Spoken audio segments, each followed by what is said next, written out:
갈멜산에서 위로를 얻고 사마리아로 돌아온 엘리사에게 아주 힘든 사역이 기다리고 있었어요. 알버트 아인슈타인이 고난 가운데 기회가 있다라고 했는데요. 위기를 기회로 삼는 거 아주 중요하지만은 사실 우리가 더 자주 겪는 문제는 찾아온 기회를 저버려서 더 큰 위기에 처하는 일인 것이죠.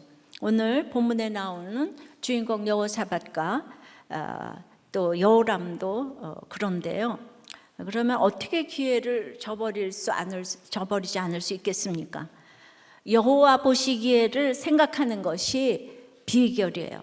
늘 하는 말이지만은 가장 쉽고도 어려운 것이 묵상이고 또 여호와 보시기에 어떨까 think하는 것이 바로 큐티입니다. 그래서 오늘은 또 여호와 보시기에를 생각해 보겠습니다. 첫째로 여호와 보시기에 앞뒤가 다른 개혁은 악한 거예요. 앞뒤가 다른 사람이 이게 악한 거예요. 1절서부터입니다. 유다의 여호사밧 왕 18째 해 아합의 아들 여호람이 사마리아에서 이스라엘을 12해 동안 다스리니라. 그가 여호와 보시기에 악을 행하였으나 그의 부모와 같이 하지는 아니하였으니 이는 그가 그의 아버지가 만든 바알의 주상을 없이 하였음이라. 그러나 그가 느밧의 아들 여로보암이 이스라엘에게 범하게 한 그 죄를 따라 행하고 떠나지 아니하였더라. 늘 이렇게 이스라엘 또 남유다는 서로 왕을 이렇게 얘기하죠. 가장 성군일 때 여호사밧 왕일 때 여호람이 이제 왕이 됐어요. 하나님의 말씀대로 아시아가 침상에서 일어나지 못하고 죽자 그의 이제 동생 여호람이 왕이 되었어요. 형보다 10년이나 길게 나라를 다스렸지만 성경의 평가는 둘 다 여호와 보시기에 악을 행했다입니다. 그런데 여호람에 대해서는 악을 행하였으나 하고 무조건 악하다고 하지는 않고요. 왜 그러냐면 바알의 주상을 없이 했기 때문에 그의 부모와 같지는 않다고 했어요. 왜냐하면 그 부모가 그 유명한 아합과 이세벨인데 그들이 섬기던 바알 주상을 제했다니 이거 대단한 개혁 아닙니까? 그가 이 부모를 객관적으로 보았다기보다는 자기가 보니까 대단한 그 아버지 아합과 형인 아하시아의 결말을 봤어요. 22년이나 나는 새도 떨어뜨릴 만한 권세를 휘두르던 아버지를 보좌하던 그 850명의 바알 선지자들이 엘리야에 의해서 죽임당하는 걸 보았어요. 그리고 이제 무명의 병사가 무심코 쏜 화살에 맞아 허무하게 죽은 사건을 겪었죠.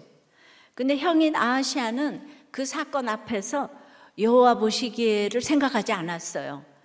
내가 왕이라는 그 자기 도취에 빠져서 하나님께 묻지도 않고 바알세붑이라는 똥파리에게 묻고 또 엘리야 선지자의 말도 듣지 않다가 거기도 이제 50인씩 몇 번을 병사들을 죽이고 또 왕이 된 지 2년 만에 죽었습니다.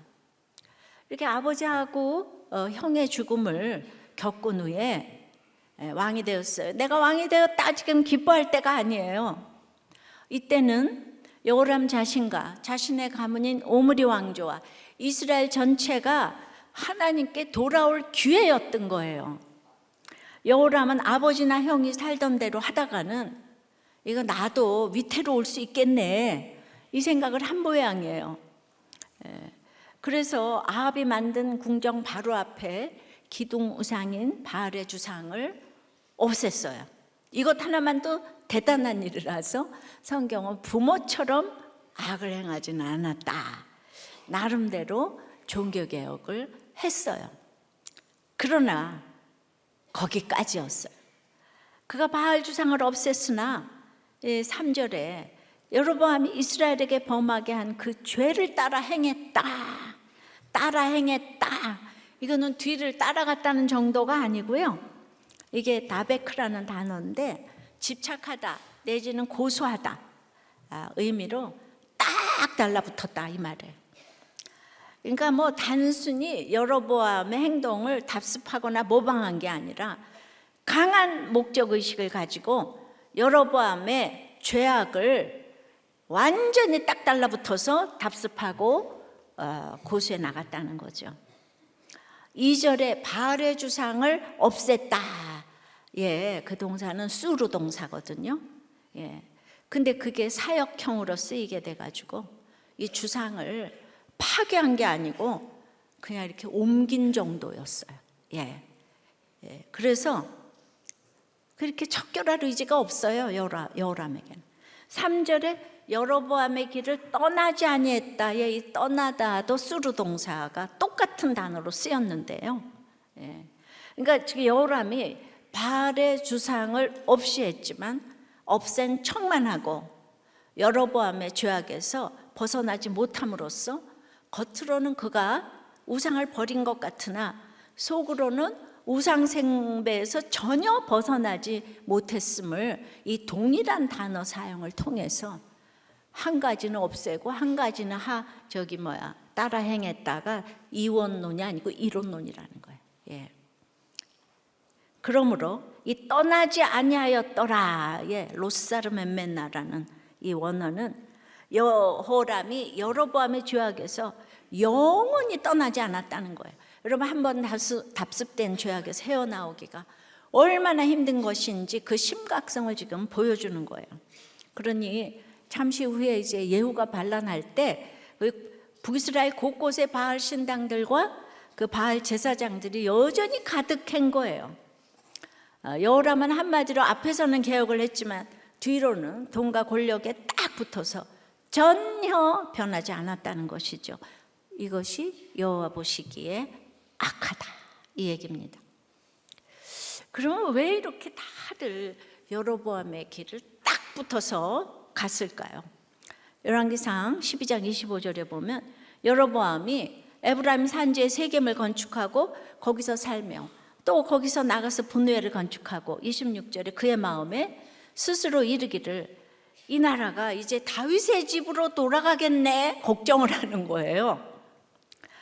그 솔로몬의 밀로 건축을 비판했던 그 여로보암이 반역을 해서 왕이 되자마자 건축도 건축을 했어요.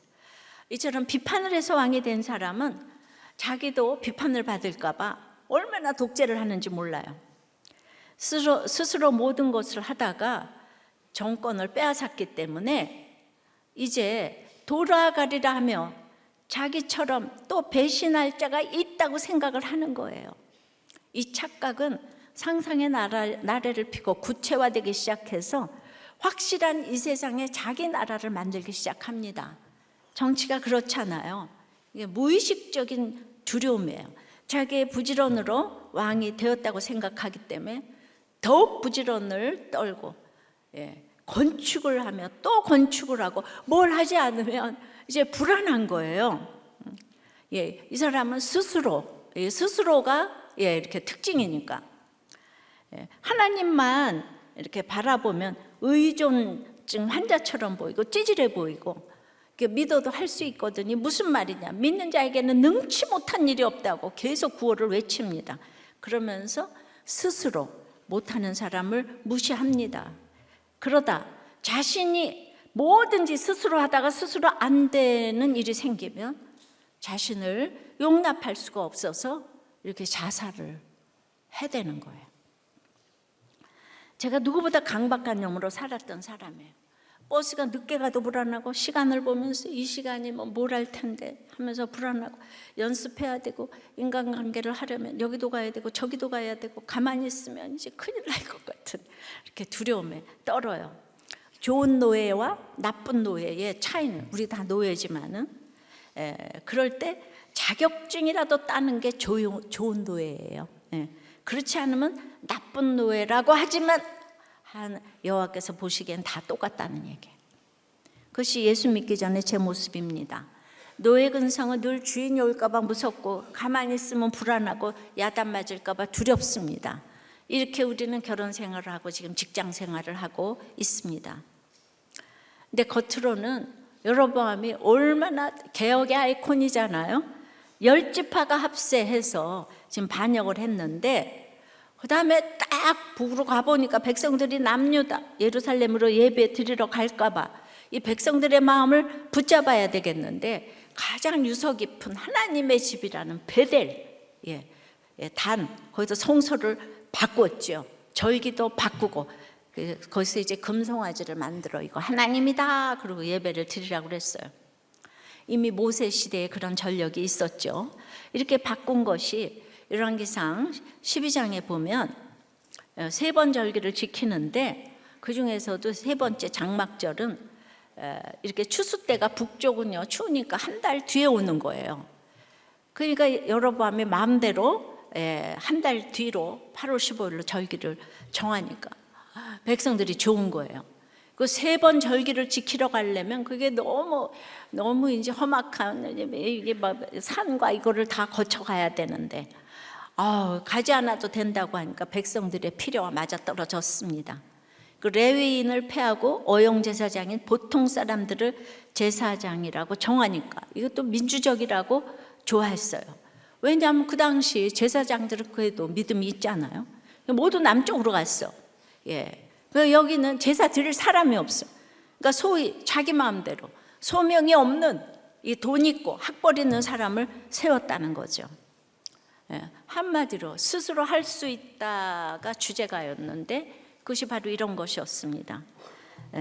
즉 예를 들면 순종해야 될 곳은 신결혼의 성전인데 불신결혼하면 내가 믿게 할 거야를 부르짖는 것처럼 자기 마음대로 성소를 바꾸면서 스스로를 합리화하고 있는 것에 민심이 따랐다는 거예요. 소위 인권 시대인 거예요. 내가 원하는 대로 다 해주는 거예요. 그래서 이런 개혁으로 글쎄 왕이 민심을 얻게 되었어요. 그런데 북쪽으로 열집 하나 갔기 때문에 이 다수결의 원칙으로 그것이 법이 됐습니다. 여러분들 민주주의가 얼마나 위험한지 아셔야 해요. 이렇게 민심을 얻게 되니까 그 누구도 여로보암의 길을 떠난 자가 없게 되었어요. 교회 밖에 이단들은 차라리 쉬웠어요. 근데 교회 안에서 믿는 것 같지만 눈앞에서 보이는 이 금송아지 신을 화려하게 보여주면서 예배도 현란하게 드리면서 그때 기복을 부르짖는데 그래서 실제적으로 북이스라엘의 아합이 상하궁을 지으면서 정치를 너무 잘하고 잘 살게 되니까 그 만몬신에 그냥 딱 따라붙어 있게 되었다는 거예요. 이 왕들은 자기들의 권력을 유지하게 해준 그 여로보암, 그 초대 국부는 날이 가도 시간이 가도 그 인기가 식을 줄을 모르고 모든 왕은 여로보암의 길을 따라가고 성경 외에 이 북이스라엘의 경전을 만들어서 추앙을 했어요. 북이스라엘이 망할 때까지 그랬어요. 한 명도 회개하지 않았어요. 여로보암이 잘못됐다고 얘기한 사람이 없었어요. 사실 남유다도 마찬가지입니다. 남유다의 관용어는 여호와께서 보시기에 정직히 행하였으나 산당은 패하지 못하였다. 그래서 관용어잖아요. 근데 북이스라엘과 남유다는 무슨 차이가 있냐면 남유다는 끝에 가서는 회개를 했다는 거예요.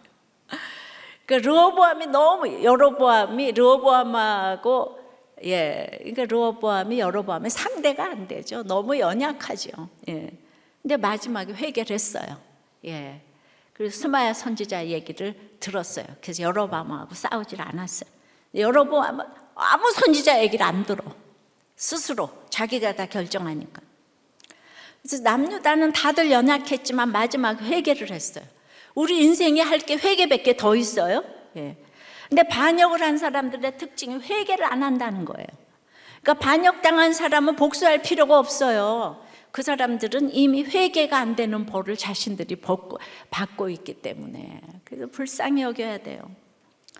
그러니까 우리가 솔로몬도 죄가 있고 르호보암도 죄가 있어요. 그렇게 안타깝게 잠언을 써도 르호보암도 죄가 있고, 다 성군인 아사왕도 죄가 있고, 종류가 다를 뿐 다 죄가 있어요. 그런데 거기서 성군은 어떤 사람을 성군이라고 하냐면은 그 가운데서 누가 죄를 잘 보나 영적 계보를 이어가는 구속사인 거예요.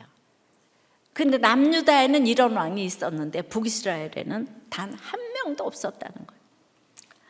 근데 여로보암도 자기 권력을 유지하기 위해서 남쪽으로 절대로 가지 말라고 하고 남유다도 북쪽으로 가면 안 된다. 금송아지 섬기니까.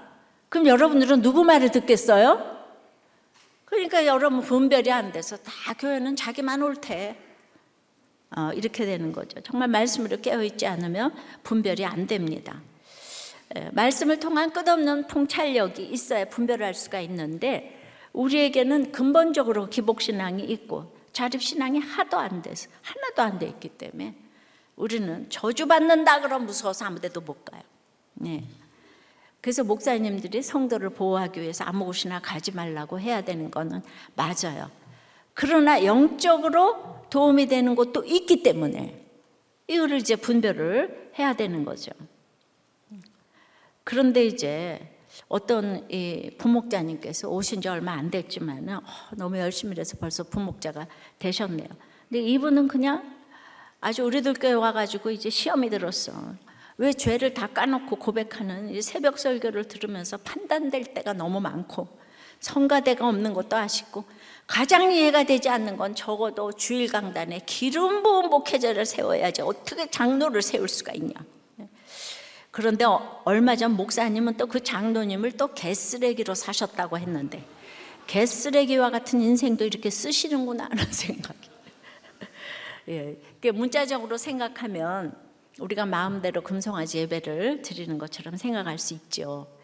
근데 북이스라엘은 자기들의 정권을 위해, 이익을 위해, 이해타산을 위해 예배를 마음대로 바꾼 것이고요. 우리들 교회는 구속사적인 시각으로 만인 제사장 시대에 이타적인 목적으로 구원을 위해 하나하나 적용한 예배를 생명보다 귀하게 생각하는 이 적용들인 거예요.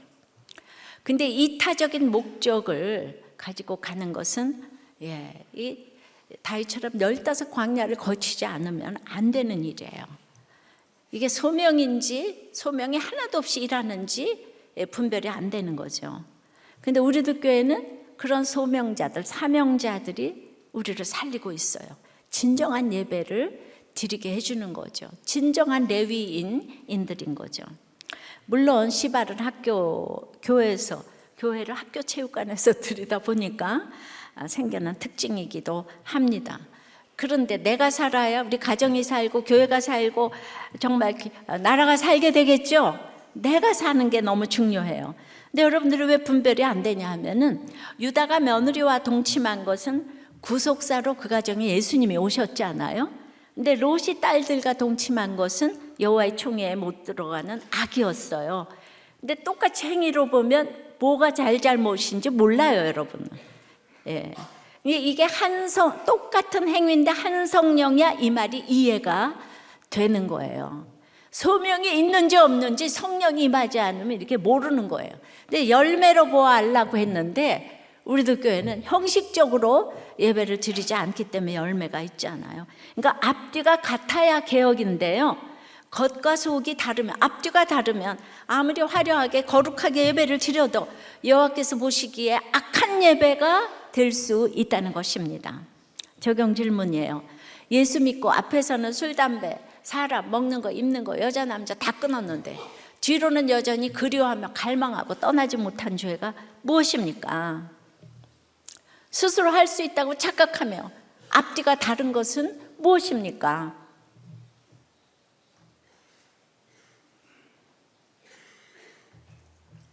자, 여호와 보시기에 앞뒤가 다르면 악한 거예요. 두 번째는 뇌물을 준 자 받은 자가 똑같이 악합니다.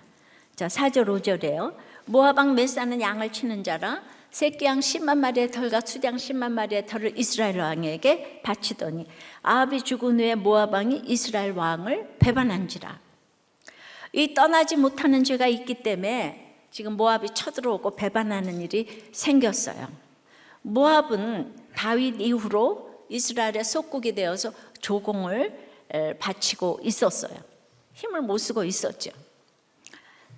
모압은 롯이 딸과 동침해서 낳은 모압의 후손이에요. 근데 이게 모압이 여호와의 총회에 못 들어오니까 이 세상에서는 종노릇 해야 되는 게 마땅해요. 다윗 왕이 이들을 굴복시킨 이래 이스라엘의 조공을 바치는 속국으로 남았잖아요. 그러니까 이 세상은 아무리 왕이라도 이렇게 잘 믿는 자를 돕기 위해 존재하는 거예요. 그 믿는 자를 또 훈련시키기 위해 존재하는 거예요. 근데 믿지 않으면 그렇게 살다가 사망을 월급으로 받고 이제 지옥으로 가게 돼 있는 거죠. 그러니까 모압은 종노릇하는 게 마땅해요. 우리 믿는 사람은 어디서나 주인이에요. 파출부를 해도 주인이고 부활을 해도 주인이에요. 이 주인의식을 가져야 되는데 그러다가 이제 안 믿는 사람을 이제 안 믿는 사람이 모압이 믿는 이스라엘을 위해서 엄청난 조공을 지금 바치고 있잖아요. 모압은 이스라엘이 남유다와 북이스라엘로 나뉜 후에 독립할 기회를 누리고 있었어요. 믿는 자가 지금 분열했잖아, 남북 이스라엘로. 그러면 세상도 분열해요. 부모가 이혼을 하면 애들도 분열을 해요. 그러니까 믿는 자가 하나 되는 게 너무 중요합니다. 그렇게 되면은 모압이 조공들이기가 딱 싫어지는 거죠. 우리 느헤미야서에 보면은 이 교회가 제사장이 잘 서 있지 못하면 백성들은 즐거이 헌금을 하지 않아요. 딱 드리기가 싫어지는 거예요. 그리고 또 세상은 어떻게든지 돈이 다니까 돈 내는 것 다 싫어. 빨리 벗어나고 싶어요. 마침내 때가 왔어요. 분열된 이스라엘이라도 북이스라엘에는 강력한 아방이 이따가 전사했다는 소식이 들리니까 이 절호의 기회를 놓치지 않고 이제 반란을 일으켜 독립을 하죠. 더 이상 조공을 바치지 않았어요. 돈이 얼마나 생명줄인데 멀쩡하게 돈을 바치겠습니까? 나에게 오는 것이 없으면 호시탐탐 노리고 배반할 준비를 합니다. 겉으로는 양을 치는 자가 되기를 자처했던 메사가 속으로는 칼을 갈면서 이스라엘을 배반할 기회를 잡아 이제 노리는 거예요. 교회도요, 겉으로는 아주 양을 치는 자가 되기를 자처했지만 신앙 고백이 안 돼 있는 사람들이 직분을 가지고 그래서 기본이 우리가 피 같은 돈을 어떻게 낼 수가 있어요? 이거 신앙 고백이에요. 우리들 교회가 신앙 고백이 있는 사람이 비교적 많으니까 20년 동안 이렇게 왔지. 아니면 그냥 직분 다툼, 세력 다툼 그냥 이래서 옛날에 갈라졌을 거예요. 분열했을 거예요. 교회가 분열하면 집안도 분열한다니까요. 얼마나 많은 가정이 또 이혼을 했겠습니까? 하지만 이 사건은요, 모압의 반역을 보면서, 그러니까 어떻게 감히 그럴 수가 있어? 당신이 어떻게 그럴 수가 있어? 목자가 어떻게, 목원이 어떻게 그럴 수가 있어? 그런 게 아니고 하나님을 반역한, 누가 나를 반역하면 내가 하나님을 반역한 자신의 죄악을 인정하며 회개하라고 주신 사건이에요. 그러니까 이것을 위해서 세상이 영육간의 수고를 한다니까요. 벌어서 나를 주고 영적으로도 나를 힘들게 해서 또 수고를 하고 있어요. 영적으로도 힘들게 수고를 하고 육적으로도 벌어서 나한테 바친 믿는 사람, 우리 선교사들이 이렇게 들어와서 수고를 했기 때문에 이 모든 지금 재벌 기업들이 믿는 우리들을 위해서 지금 수고하고 있는 줄 믿습니다. 그렇게 생각하는 게 맞아요. 여러분 인정하든 안 하든 예수가 들어가면 나라 전체는 잘 사라져요. 근데 그걸 수고하는 사람들은 모압처럼 이렇게 이상한 사람들이 수고를 하고 있어요. 여러분들 이거 가지고 누리시면 되는 거예요. 뭔 말인지 하나도 몰라. 그러니까 모압의 배반은 아하시아와 여호람에게 하나님을 배반한 죄악에서 떠나라고 주신 기회란 말입니다. 어떤 사건이 오면은 그 사람을 욕할 게 아니고 저 모압이 배반했는데 내가 하나님을 배반했잖아. 여로보암이 배반했잖아. 조상의 죄를 회개하고 내 죄를 회개하고 이래야 될 텐데 맨날 속국이었다고 모압을 막 무시하는 거예요. 이 세상에 무시할 사람이 어디 있어요? 이스라엘이 잘난 게 뭐가 있어요? 근데 자꾸 서열을 정하고 차별한다니까요. 그래서 6절에 그때에 여호람 왕이 사마리아에서 나가 온 이스라엘을 둘러보고 이제 이때는 아하시아를 이어 왕이 되었을 때인데 자기 형은 모압을 이렇게 진압하지 않았어요. 답답해가지고 지금 사마리아 다스리던 나가서 온 이스라엘을 둘러보고 점거하고 이게 그 유명한 파카드예요. 방문하다. 전국 일주 여행을 하는 게 아니고 군인들이 얼마나 되는지 직접 살펴봤어요. 그래서 아주 그만큼 반란 진압에 열심을 냈어요. 여호람은 사실 열심으로 바알의 주상만 아니라 제단과 신전도 없애고 단과 베델의 금송아지 주상을 없애서야 했죠. 모압의 반란을 통해 조상과 자신의 반란을 회개했어야 하는 거죠. 그런데 앉으나서나 복수만 지금 생각하는 거예요. 구원의 기회를 놓쳤어요. 감히 네가 나를 반역해?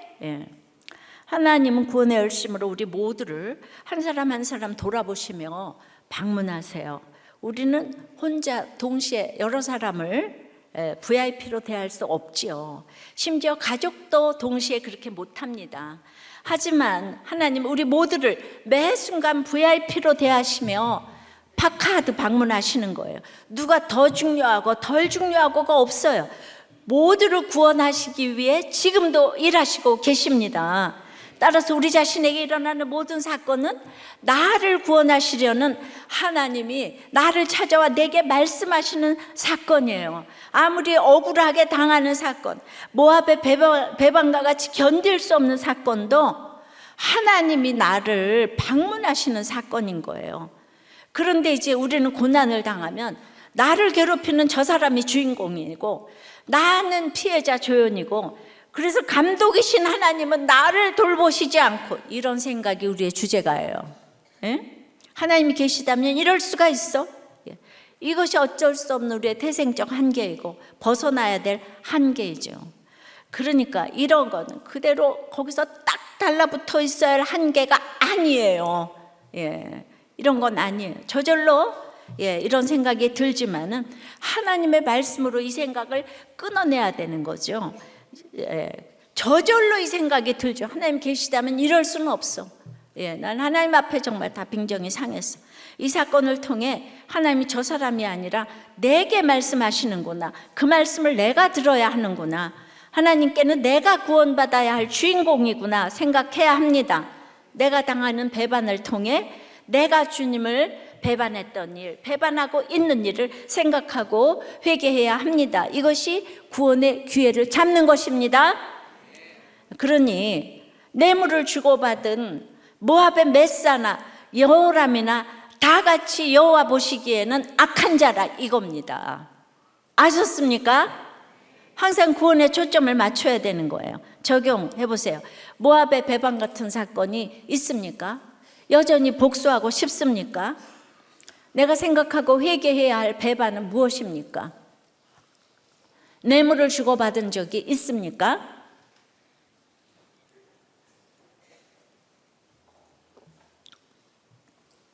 남편이 술을 먹고 업체에서 받은 이제 돈을 받아왔는데 그 돈 뭉치를 그냥 당장 돌려주라며 남편의 얼굴에 집어 던졌대요. 그래서 남편이 그 돈을 다시 업체에 돌려주러 나갔는데 술 마시고 잃어버렸대요. 우린 정말 이럴 때 돌아버려 진짜. 데리고 살아요 말아요 진짜. 근데 교회에서 양육받고 막 두려움에 떨던 때였기 때문에 보험을 해지해서 업체에 갚아주라고 또 했대요. 남편이 또 그 말 들었대요. 근데 나중에 보니까 그래서 이사 갈 때 그 돈이 나왔대잖아요. 그래서 그랬더니 하나님께서 적용을 했더니 보상해 주신 것 같다 이랬지만은, 여기서 중요한 거는 이 사건을 통해서 정말 내 죄를 봐야 되는 거죠. 자기의 그 지나친 도덕적인 기준으로 옆에 있는 사람들이 힘들어하고 자꾸 그러니까 자기한테 숨긴다. 또 뭐라 그럴 것 같으니까. 자기가 긴 시간 양육을 받았는데도 저는 재나눔을 하지 않고 얼마 전부터 이제 겨우 하는데, 남편이 사건을 너무 많이 만드니까 남편 뒤에 숨어서 제 자신을 이렇게 괜찮은 사람으로 포장하기가 너무 좋았습니다. 이런 거 굉장히 우리가 참 유혹이 되는 거죠. 이제야 그 말씀이 저에게 주시는 말씀으로 들리기 시작했고 죄 나눔을 하게 되었기에 그동안 제가 남편에게 참 불편한 아내였고 남편을 불편하게 했기 때문에 밖으로 돌 수밖에 없었다는 것이 너무나 인정이 되고 나를 위해 수고한다는 것이 인정이 됩니다. 이것이 어떤 경우에도 모압이 나를 배신해도 나는 내 죄를 봐야 된다는 이 말입니다. 아셨죠? 여호와 보시기에 세 번째는 그러므로 우리가 앞뒤가 다른 건 악한 거예요. 뇌물을 주고받은 자는 다 똑같이 악하다고요. 그러니까 내가 언제 받는다고 그랬어? 자기가 놓고 갔지. 뭐 이런 거. 아니 달라 그러지도 않고 이제 와서 그거를 왜 이렇게 배신을 해? 뇌물을 주는 자는 꼭 배신해요. 아셨어요? 뇌물을 그러니까 주고 받고 똑같이 여호와께서 보시기에는 똑같이 악하다 이거예요.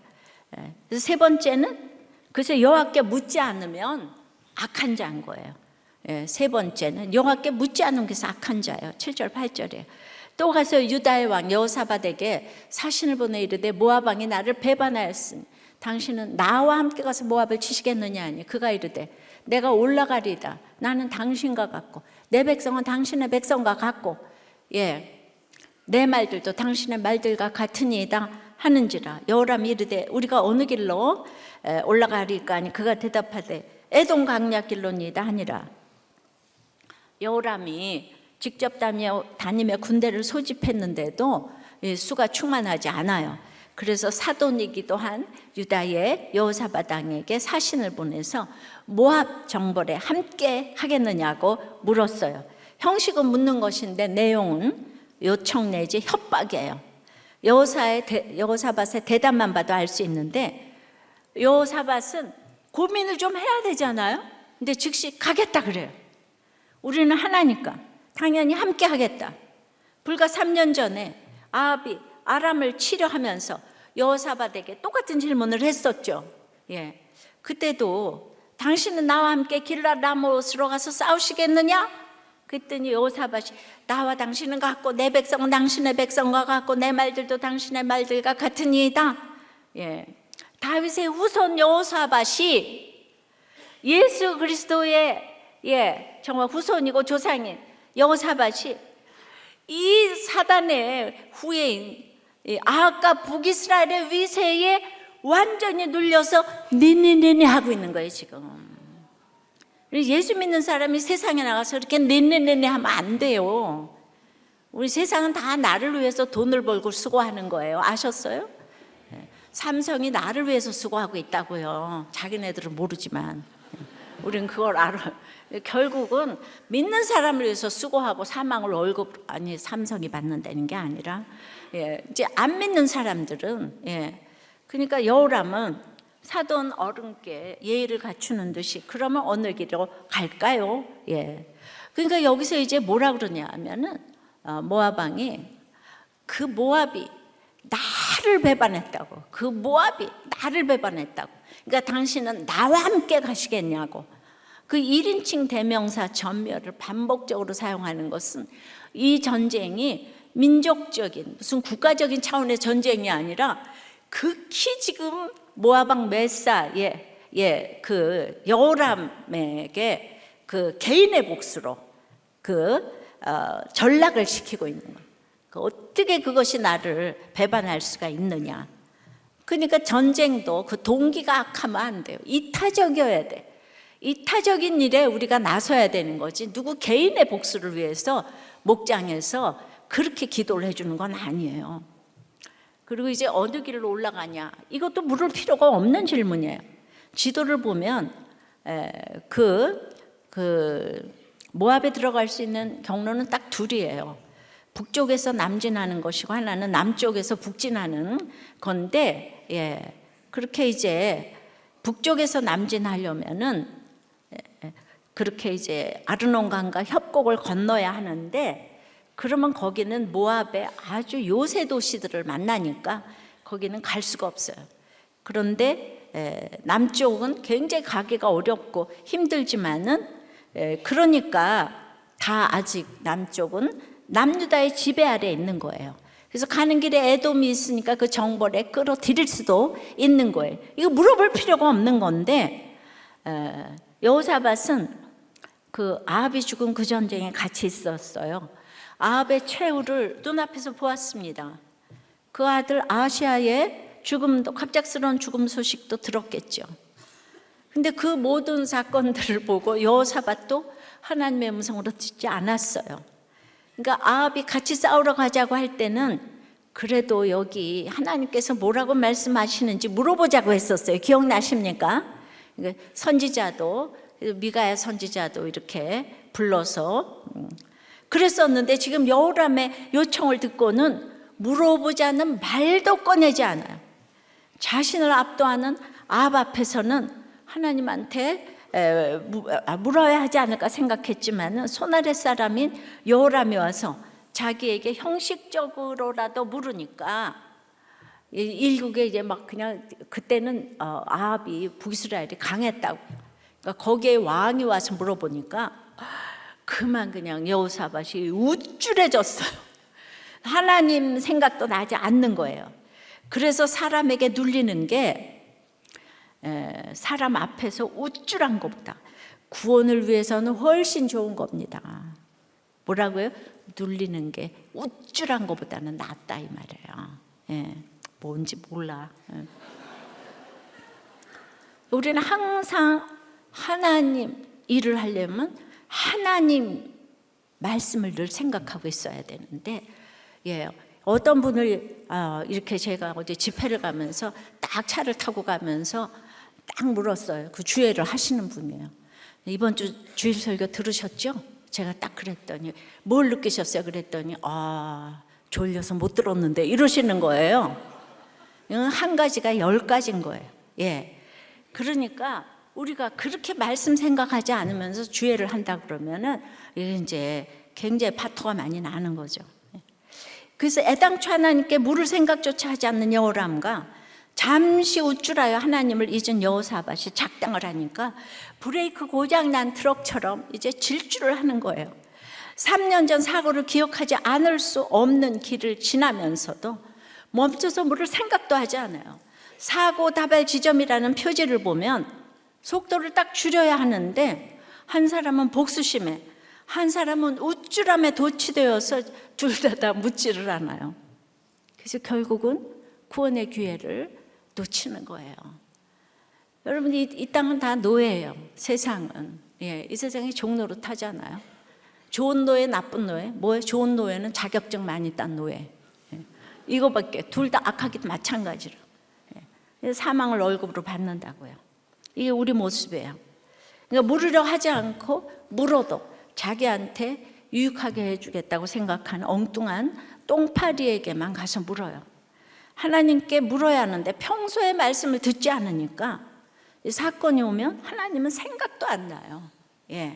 내 감정만 생각하고 눈앞에 윙윙거리는 똥파리만 보이는 거예요. 그래서 잘 묻는 공동체에 딱 붙어 있는 게 너무 중요합니다. 아무리 강조해도 모자랄 만큼 중요해요. 뭐 이런 것까지 물어봐. 이게 우리 주제가 아닙니까? 하지만 이런 것까지 물어보는 문화가 형성되어 있는 공동체 안에 있으니까 아무렇지 않게 물어보는 거예요. 안 물어보면 이상합니다. 우리는 전문가에게 물어봐야 한다는 생각이 우리의 고정관념이에요. 맞죠? 전문가 찾아 묻는 거 너무 필요합니다. 근데 어떤 전문가라도 자기 분야를 넘지 못하잖아요. 모든 것을 아시며 모두를 각각 주인공처럼 살펴보시는 분은 하나님밖에 없어요. 여호와 보시기에 하나님께 물어야 돼요. 그거는 말씀에 물어야 된다는 거죠. 그러니까 아무리 정신과 의사가 대단해도 정말 믿음이 없는 사람이라면 한계가 있는 거예요. 그러니까 우리는 우리의 이렇게 공동체, 그러니까 여러분들이 정신과 가서 진단을 받는 거는 병명을 좀 알고 인정을 하라고 그 가지만은, 그다음에 약물 처방을 좀 받을 수 있지만은 우리의 이렇게 집단 치료 목장은 천금을 주고도 이렇게 이런 치료는 받을 수가 없는 거예요. 이 목장이 얼마나 대단한 곳인 줄 여러분들 아셔야 돼요. 교회는 그냥 사람의 모임이 아니에요. 그리스도의 몸이라고 했잖아요. 교회 공동체에서 묻는 것이고 그리스도께 묻는 것이고 말씀에 묻는 것이고 예수의 이름으로 두세 사람 모여도 주님이 계세요. 우리의 미련하고 연약한 입술을 통해서 하나님이 말씀하시는 거예요. 우리가 혼자 성경을 내게 주신 음성으로 못 들으니까 교회를 통해서 지체들의 음성으로 듣게 하시는 거예요. 올 하반기 목장이 이제 시작되었는데요. 더 잘 물으시고 더 많이 물으시면서 잘 붙어가시기 바랍니다. 제발 여러분의 생각과 습관과 전통에 딱 달라붙어가지고 판단하고 비난하지 마시고요. 주님께 딱 붙으시고 말씀에 딱 붙으시고 목장과 공동체에 딱 붙으시기 바랍니다. 그것이 하나님이 나를 구원으로 부르시는 기회를 놓치지 않고 붙잡는 비결입니다. 적용 질문이에요. 여전히 묻기를 싫어하는 일은 무엇입니까? 요즘 눌려 있습니까? 우쭐합니까? 제가 눌려 있는 게 낫다 그랬죠? 이번 주 목장에서 무엇을 물어보겠습니까? 생각해 보니까 우쭐한 적은 없고 늘 평생에 눌려 있었던 것 같아요. 그래서 이 정도로 제가 목회를 하는 게 아닌가. 진짜 우쭐할 수가 없어요. 예, 인생은요 우쭐할 수가 없어요. 그나마 눌려 있는 게 신간에 좋아요. 눌려 계세요? 지난주 2개의 상반된 사례를 들려드리면, 이제 오신 지 10년 되신 목원 성도님이 10년 전에 법원 앞에서 딱 이혼 날짜 잡고 그날 만나기로 했는데, 다른 교회 권사님이 우리들 교회를 등록시켜 주시고 가셨대요. 우리들 교회 가서 살아나라고.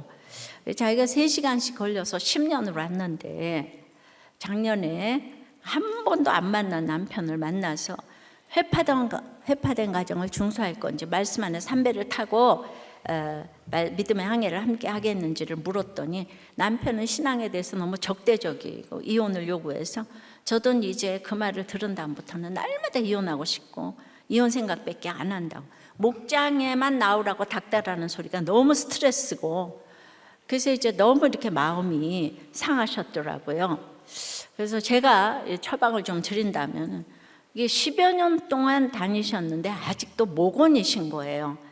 양육이 안 되신 거예요. 예, 큐티, 양육, 녹취 뭐 이런 거 하나도 안 하면 가치관이 안 변하세요. 제 설교만 듣고는 변하기가 어려워요. 결혼의 목적은 행복이 아니고 거룩인데, 그 남편을 보면서 남편, 내 모습이 저 남편 속에 있구나 하시고 불쌍히 여기시고, 그리고 이제 남편을 만났는데 남편이 아직도 재혼을 하지 않아서 너무 가능성이 있는 거 아니에요? 이거 감사하셔야 되는데, 그럴 때는 가서 제가 아내 노릇 못해서 너무 미안해요, 당신이 나보다 옳아요, 이 얘기만 해야지 2가지 중에 선택하세요 이러시면 안 되는 거예요. 그 사람 선택할 그 능력이 없어요. 그냥 잘못했다고 미안하다고 이 얘기만 해야 되는데, 그래도 지금까지 잘 버티셨는데 정말 이혼은 하지 마시고 양육받기를 권해야 되는 거예요. 그러니까 내가 너무 혼자 산 지가 오래됐다, 그래도 그 결혼 생활을 했잖아요. 근데 꼭 이혼해야 될 필요가 뭐가 있어요? 나이도 많은데. 저도 13년 결혼 생활에 혼자 살은 지가 35년인데 저 같은 사람도 그럼 재혼을 해야 될까요? 예. 그러니까 지금 그야말로 금멸유관이 앞에 있는데, 이거를 이제 그 별 인생이 없는데 아직 양육을 안 받아서 뭐가 있다고 생각하시는 거예요. 양육 받으시기를 바래요. 근데 반면에 또 한 예를 드린다면은, 이거는 제가 좀 이제 이거를 이 학벌을 얘기하는 거를 양해를 좀 해주세요. 이분은 하버드에서 석사를 하고 케임브리지 대학에서 박사학위를 마치고 파리에 있는 OECD 본부에 들어가 직장 생활을 하고 있는 5개 국어에 능통한 남편과, 중국에서 대학을 나오고 일본 가서 공부하고 4개 국어에 능통한 아내하고 결혼을 했는데, 그래 이제 7살 세서 아들과 딸이 있는 거예요. 결혼 후 이들은 다 이루고 성공인 줄 알았는데 전쟁이 시작되고 그냥 너무 힘든 결혼 생활을 했다고 하는 거예요.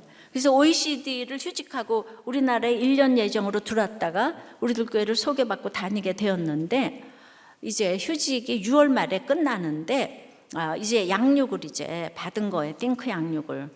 그런데 그 남편은 이제 파리로 돌아가기를 원하고 아내는 남고 싶다고 말을 했는데, 띵크 양육을 마치는 6월 말이 다가와도 결정을 못하고 있다고. 편성 당일에 또 전화를 해보니까 아직도 결정하지 못했다고. 7월 4일까지 파리본부에 연락을 주기로 했는데 결정을 못했다고. 독일에 사시는 부모님은 화까지 내시면서 빨리 돌아오라고. 근데 드디어 7일날 어제 그제 잠언 큐티를 하면서 이 말씀이 있는 곳에 정착하기로 했다는 거예요.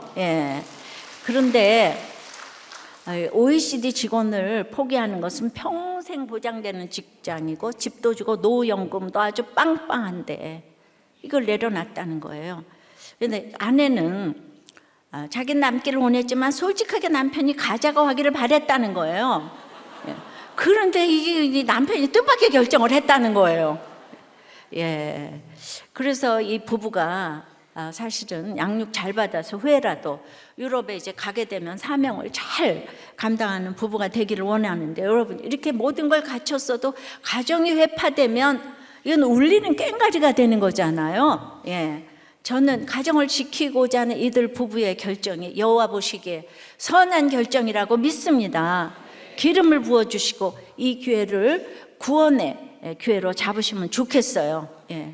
또한 얘는 우리들 교회에 왔는데도 불구하고 이분이 환경이 바뀌어지자 이 음란이 나와서 바람까지 가게 되어서 도저히 창피해서 이혼하고 공동체를 떠나려고 했더니 벌떼처럼 달려오신 공동체 식구들로 인해서 이혼을 안 하게 됐는데, 가장 중요한 공로자, 저희 초등학교 아이가 교회에서 보는 사람과 목사님들에게 우리 아빠 바람 폈어요 한번 떠들고 다녔는데, 저도 정말 너무 화가 났었는데, 목자님께서 아이의 그런 행동과 말은 공동체에서 붙어가니 살아나게 된 부모님을 보고 교회에 우리 집 살려주세요, 엄마 아빠가 이혼하지 않게 해주세요 하고 도움을 요청하는 거라고, 제가 그냥 외친 거라고 해석을 해주시니 그 말을 들으니 제가 분수령적인 회개를 할 수가 있었고, 지금은 이제 같이 아이하고 소년부에서 예배를 드리고 예배 시간마다 적용 질문으로 아이와 나눔을 이제 같이 하고 있다는 거예요.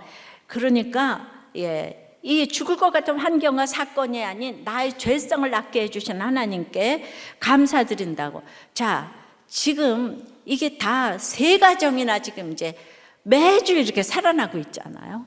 그냥 어디를 가면 이렇게 가정이 살아나겠습니까? 공동체에서 다 도와주고 하지 않습니까? 여호와 보시기에 얘가 얼마나 정말 합당한 일을 했어요. 이 초등학교 아이가 우리 아빠 말 안 펴요, 살려주세요. 그런데 우리들 교회는 이런 거를 아무도 손가락질하지 않아요. 그냥 내일처럼 달겨들어서 지금 교사를 하시고 살리고 계십니다. 말씀 맺을게요. 여호와 보시기에 앞뒤가 다른 개혁은 그러므로 악해요. 앞뒤가 다른 사람들도 악한 거예요. 뇌물을 준 자 받은 자는 똑같이 악해요. 근데 이거를 어떻게 줘야 될지 안 줘야 될지 여호와께 묻지 않으면 이건 이제 악한 자가 되는 거예요. 여호와께서 보시기에가 가장 중요해요. 근데 일은 너무 힘들어서 내 안의 한계를 넘어 주께서 모든 주신 시간은 헛된 것이 없습니다. 주의 뜻 알기 어려워도 이유 있음을 알기 원합니다. 지난주 찬양을 다시 한번 하면서 가사를 음미하시기 바랍니다. 찬양합니다.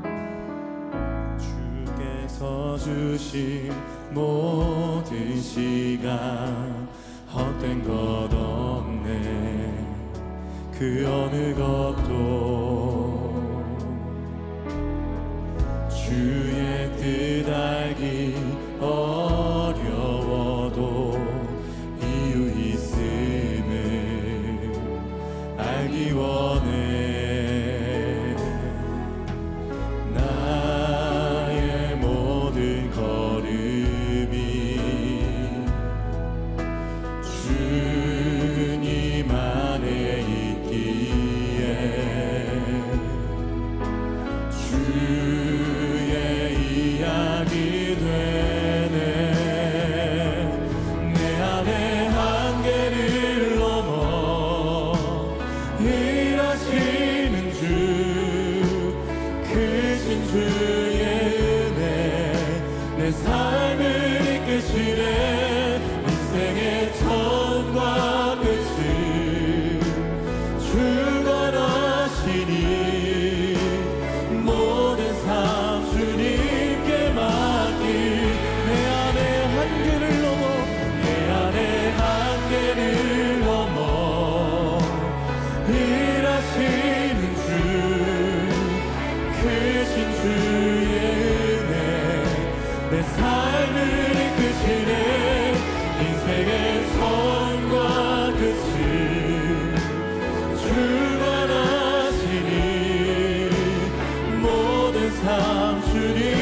인생은 늘 한계, 한계를 넘는 분이 주님이세요.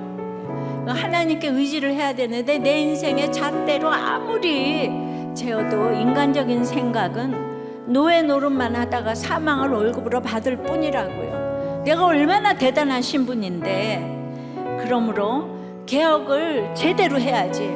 앞에서만 하고 뒤에서는 그렇게 딱 돈에 달라붙어 있으면은 이 개혁이 안 됩니다. 앞뒤가 다른 내 모습을 이제 회개하게 해달라고 기도하십시다. 앞에서 끊고 뒤에서 그리워하지 않게 해달라고. 너무도 금성화제에 딱 붙어있는 내 모습을 회개하고, 배반당할 때 내가 배반한 걸 회개하며 구원으로 인도되게 해달라고. 그래서 모든 걸 공동체 안에서 묻고 내 안의 한계를 깨닫게 해달라고. 오늘 스스로의 생각에 빠져있는 것, 스스로 할 수 있는 게 없어요. 근데 스스로 한다고 하니까 안 되는 일에 이렇게 자살하고 그러잖아요. 스스로 할 수 있는 게 없어요. 마음대로 성서를 정하고 합리화시키지 않게 해달라고. 오늘 모든 이혼을 말리고 불신결혼도 말리고 가정을 지키는 여전한 방식의 우리의 기도가 이 모든 가정을 살리게 해달라고 다 같이 주님 부르고 기도하겠습니다. 아버지 하나님, 스스로 무언가 할 수 있다고 자기 마음대로 살다가 이렇게 인간 승리를 외치는 것이 얼마나 여로보암의 길을 따라가는 것인지를 이렇게 오늘 알게 됩니다. 여호와께서 보시기에 악을 행하는 것, 겉으로는 모든 것이 선한 척, 경건한 척하지만은 정말 속으로는 육신의 저녁, 이생의 자랑, 안목의 정욕을 하나도 이렇게 졸업을 하지 못하고 딱 붙어있는 저의 모습을 주님 앞에 고백합니다. 주여, 제가 그렇다는 것을 제가 인정하고 너무나 전화할 수 없사오니 주님께서 이 모든 것을 떼어주시기를 기도합니다. 주여, 용서하여 주시옵소서. 여호와께서 보시기에 이 합당한 인생을 나는 살 수 없사오니 주여, 살 수 있도록 주여 붙들어 주시옵소서. 우리가 날마다 사람들에게 손가락질을 하지만 바로 내가 똑같이 죄인인 것을 알고 주님, 당신이 옳습니다. 오늘도 그 전하는 것이 여호와께 보시기에 합당한 인생인 것을 알게 하여 주시옵소서. 이 시간 어떤 이유로도 그러므로 가정은 지킬 만한 최고의 가치가 있는 것을 알고 이혼을 하지 않으며, 아버지 하나님, 불신결혼을 하지 않으며, 우리가 갈라질수록 내 아이도 갈라지고 믿는 우리가 갈라질 때 안 믿는 세상은 나를 조롱하고 더욱더 갈라져서 무시할 수밖에 없다는 것을 알게 하여 주시옵시고, 여호와 보시기에 합당한 인생을 살 수 있도록 주여 은혜를 내려 주시옵소서. 이 시간 신앙가복으로 드린 저의 헌금을 음양하여 주시옵소서. 항상 너무 부족하여 죄송하지만 주님께 드릴 것이 더 많아지고 사람들에게 줄 것만 있도록 저희의 가치관이 여호와 보시기에 합당한 삶이 되어 영육간의 강건함으로 이 사업과 회사와 공부와 프로젝트와 아이디어에 주님 기름을 철철 부어 주시옵소서. 예수 그리스도 이름으로 기도드리옵나이다. 아멘.